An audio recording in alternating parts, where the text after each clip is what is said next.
Hello everyone, আসসালামু আলাইকুম। Welcome to my channel Aboni's cooking corner. আজকে আমি আপনাদের জন্য নিয়ে এসেছি পোলাওয়ের রেসিপি। কিভাবে ঝরঝরে এবং পারফেক্ট পোলাও রান্না করা যায় সেটি আজকে আপনাদের সাথে শেয়ার করব। এর জন্য হাফ কেজি পোলাওয়ের চাল ধুয়ে পরিষ্কার করে নিয়েছি। 1/3 কাপ পেঁয়াজ কুচি নিয়েছি,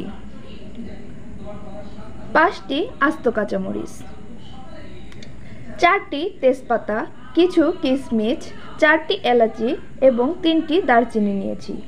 আর নিয়েছি 2 টেবিল চামচ পাউডার দুধ। এখন একটি প্যানে 1/3 কাপ পরিমাণ তেল দিয়ে দিব। তেলটি যখন গরম হয়ে আসবে তখন পেঁয়াজ কুচিগুলো দিয়ে ভেজে নেব। পেঁয়াজটা খুব বেশি ভাজা যাবে না। যদি লাল করে ভাজি তাহলে পোলাওটাও কিছুটা লাল হয়ে যাবে।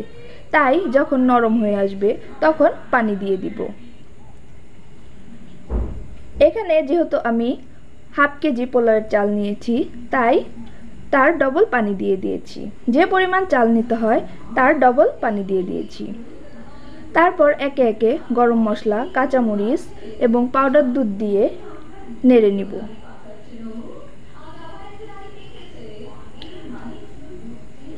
তারপর একটি ঢাকনা দিয়ে ঢেকে দিব।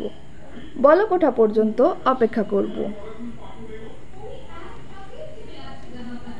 যখন বলক উঠবে তখন নেড়ে আগে থেকে ধুয়ে রাখা পোলাওয়ের চালগুলো দিয়ে নেড়ে নিব।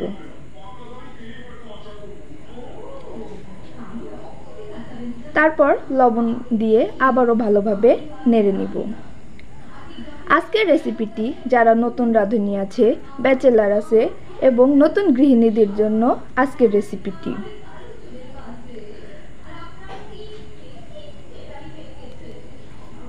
কিছুক্ষণ পর নেড়ে দিব। যখন এরকম মাখা মাখা হয়ে যাবে তখন ঢাকনা দিয়ে ঢেকে দমে দিয়ে দিব 10 মিনিটের জন্য।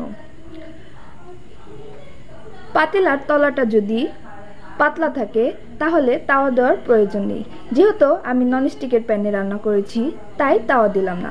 যদি আপনারা পাতলা হাঁড়িতে রান্না করেন সেক্ষেত্রে নিচে তাওয়া দিয়ে দিবেন।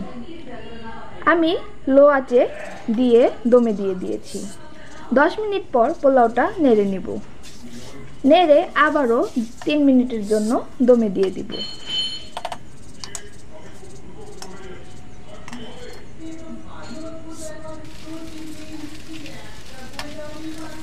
3 মিনিট পর আবারও নেড়ে পেঁয়াজ বেরেস্তা দিয়ে নামিয়ে নিব।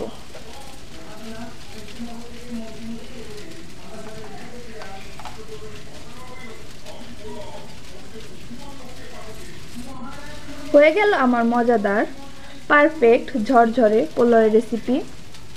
আমার ভিডিওটি যদি ভালো লেগে থাকে তাহলে অবশ্যই লাইক, কমেন্ট, শেয়ার এবং চ্যানেলটি সাবস্ক্রাইব করবেন। ধন্যবাদ।